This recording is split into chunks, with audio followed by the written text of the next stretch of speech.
Breaking news చూస్తున్నాము. గన్నవరం విమానాశ్రయంలో త్రుటిలో పెను ప్రమాదం తప్పింది. విమానాశ్రయంలోని కస్టమ్స్ అధికారుల గదిలో ఒక్కసారిగా మంటలు చెలరేగాయి. ప్రమాదంలో సాఫ్ట్వేర్ బాక్సులు, ఇమిగ్రేషన్ గదిలోని ఏసీ, కస్టమ్స్ ఆఫీసర్స్ లగేజీ బ్యాగులు దగ్ధమయ్యాయి. సమాచారం అందుకున్న ఫైర్ సిబ్బంది సకాలంలో మంటలను ఆర్పేశారు. దీంతో ఆస్తి నష్టమే జరిగింది, లేదంటే ప్రాణ నష్టం జరిగి ఉండేదని అధికారులు చెబుతున్నారు.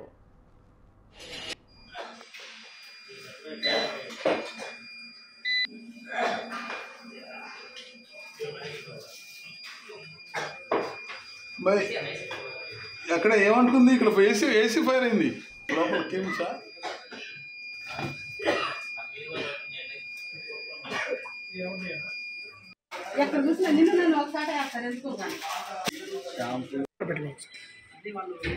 మీ బట్టలో వండుకున్నా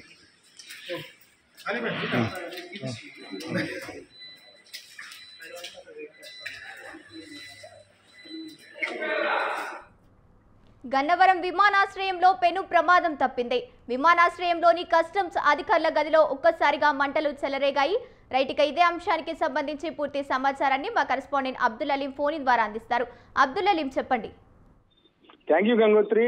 కృష్ణా జిల్లా ఎన్టీఆర్ జిల్లాకు సంబంధించి గన్నవరం విమాన ఎయిర్పోర్ట్ లో ఒక్కసారిగా మంగళవారం ఉదయం మంటలు చెలరేగాయి. ఎందుకంటే గత 2 రోజుల నుంచి కురుస్తున్న భారీ వర్షాలతో అధికారులందరూ అప్రమత్తంగా ఉన్నారు.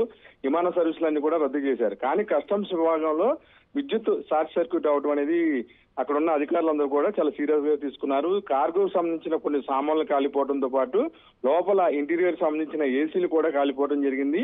లోపల ఏ వస్తువులు కాలిపోయాయి, ఎటువంటి విలువైన వస్తువులు కాలిపోయాయనే దాని మీద అటు పోలీస్ శాఖతో పాటు కస్టమ్స్ అధికారులు విచారణ చేపడుతున్నారు. దీనికి సంబంధించి గన్నవరం ఎయిర్పోర్ట్ ఉన్నతాధికారులు ఈ అంశాన్ని చాలా సీరియస్ గా తీసుకున్నారు. షార్ట్ సర్క్యూట్ జరిగిందా లేకపోతే ఏదైనా కోణం దాగి ఉందనే దాని మీద కూడాను గన్నవరం విమానాశ్రయ అధికారులు విచారణ జరుపుతున్నారు. గంగోత్రి, ప్రస్తుతం అయితే గన్నవరం విమాన సర్వీసులన్నీ కూడాను ఈ రోజు తుఫాను ఉన్న నేపథ్యంలో రద్దు చేశారు.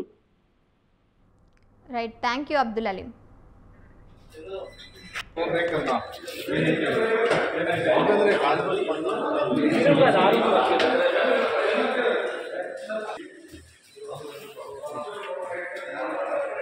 జాగ్రత్త.